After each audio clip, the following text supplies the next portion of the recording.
Hello, what is up everyone? This is Zilan and welcome to another brand new vlog. And আজকের ব্লগে আমি তোমাদেরকে দেখাবো আমি কিভাবে গেমিং ভিডিওগুলো বানাই, মানে প্রাঙ্ক ভিডিওগুলো এজ ইউজুয়াল তোমরা আমার চ্যানেলে যেগুলো দেখো।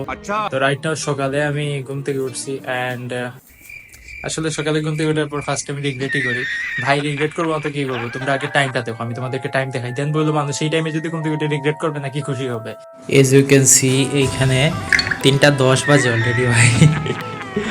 আমি ঘুম থেকে উঠছি একটু আগে। যাই হোক, মনে হইলো ক্যামেরাটা যদি এইভাবে ধরি আর চুলটা যদি একটু ঠিক করি, অবশ্য ঘুম থেকে ওঠার পর চুল এইরকমই হয়ে যায়, মুরগি চাপ হয়ে যায়। যাই হোক, হোয়াট এভার। তো দেন আমি যে কাজটা করি, কাজটা অনেক ইম্পর্টেন্ট একটা কাজ, ওটা হচ্ছে চেয়ারে বসি। এটা অনেক হার্ড একটা কাজ, কারণ চেয়ারে বসার পর আমার উপর অনেকগুলো দায়িত্ব পড়ে। একটা সুস্থ স্বাভাবিক মানুষকে বলদ বানানোর দায়িত্ব, একটা মেয়েকে মুরগি বানানোর দায়িত্ব, এগুলাই তো আমার কাজ ভাই। তো এজ ইউজুয়াল আমি গেম ওপেন করবো এখন। আচ্ছা, ক্যামেরাটা কোন দিকে বাড়া?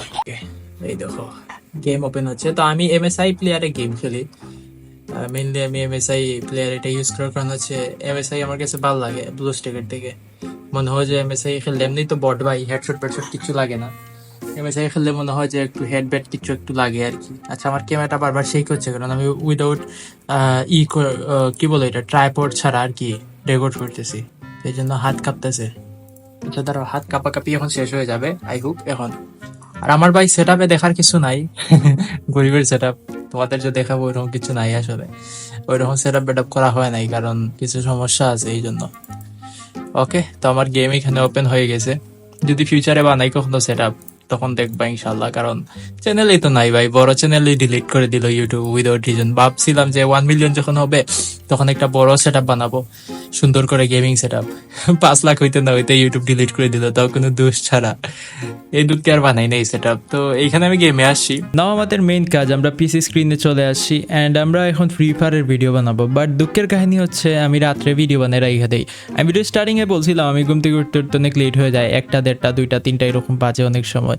তার কারণ হচ্ছে আমি রাত্রে প্রায় ধরো ঘুমাইতে ঘুমাইতে সকাল 6টা 7টা বেজে যায়। এটা আমার বেড হ্যাবিটস হয়ে গেছে, ঘুমের শিডিউল একদম নষ্ট হয়ে গেছে। আর আমি এই জন্য রাত্রের দিকে ভিডিও বানাই ফেলি, মানে রাত 2টার ভিতরে আমি গেমিং ভিডিও বানাই ফেলি আর পরের দিন আমি এডিট করি। তো অলরেডি আমার আজকের ভিডিও বানানো শেষ। আমি তোমাদেরকে ভিডিও টপিকটা বলে দেই। ভিডিও টপিক হচ্ছে ব্রেকআপ প্রপোজাল প্রাঙ্কের নেক্সট একটা প্রাঙ্ক ফ্রি ফায়ারের। ওইটা তোমরা এফএফবিডি গেমিং চ্যানেলে দেখতে পারবা, চ্যানেলের লিঙ্ক পিন কমেন্টে দেওয়া আছে বাই দ্য ওয়ে। অ্যান্ড ভাই রাতে যারা যারা জাগো তাদেরকে বলি ঘুমাও মেন, ঘুম অনেক বেশি ইম্পর্টেন্ট। যদি একবার ঘুমের শিডিউল নষ্ট হয়ে যায় তাহলে লাইফ তেনা তেনা হয়ে যাবে, ডার্ক সার্কেলের অবস্থা খারাপ হয়ে যাবে, চোখ মুখের চেহারা ছবির অবস্থা খারাপ হয়ে যাবে। আমি এখন ফিল করতেছি এটা অ্যান্ড আমি ট্রাই করতেছি যাতে আবার লাইফ নর্মালভাবে ঘুমের রুটিনটা নর্মাল করতে পারি। এটা আসলে অনেক ইম্পর্টেন্ট। তো নাও আমি আমার ভাই ব্রাদার সাবস্ক্রাইবারদের সাথে একটু টাইম স্পেন্ড করবো, ওদেরকে কাস্টম রুম খুলে আইডি পাসওয়ার্ড দিব, ওদের সাথে টুকটাক কথা হবে। অনেকেই হয়তো জানো, আবার অনেকেই জানো না, আমার একটা টেলিগ্রাম চ্যানেল আছে, এই ভিডিও ডেসক্রিপশন বক্সে লিঙ্ক দেওয়া থাকবে। ওইখানে আমি প্রত্যেকদিন টিম কোড দেই, কাস্টম আইডি পাস দেই। তো যারা আমার সাথে কানেক্টেড থাকতে চাও জয়েন করতে পারো। হ্যাঁ হ্যাঁ হ্যাঁ, থ্যাংক ইউ থ্যাংক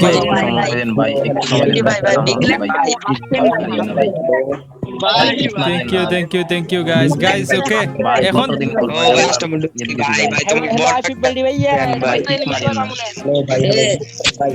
আচ্ছা গাইস গাইস সবাই সবাই একসাথে কথা বলো না, 50 জন কথা বলে কিছু বুঝবো না পরে। চলো, আমাদের কাস্টম স্টার্ট হয়ে গেছে অ্যান্ড থ্যাংক ইউ তো সময় পর্যন্ত আমার সাথে কানেক্টেড থাকার জন্য। আসলে বাইরে বৃষ্টি হচ্ছে আর ঘুম থেকে উঠতে উঠতে লেট হয়ে গেছে, আর ব্লগিং ছিল অনেকদিন ধরে ভিডিওতেই না, তাই ভাবলাম একটা ভিডিও বানাই। এই ফালতু ভিডিওটাও যেহেতু তোমরা দেখছো, তোমাদেরকে অনেক অনেক ধন্যবাদ ম্যান। এই ভিডিও আমি জানি একদমই ভালো হয় নাই, দেখার উপযুক্ত না, তাও দেখছো। তোমাদেরকে কি বলবো, আমার যদি টাকা পয়সা থাকতো তাহলে তোমাদের একটা একটা বিয়ে করে দিতাম, যাদের বয়স 18-এর উপরে, 18-এর নিচে কিন্তু টারে না। A few minutes later.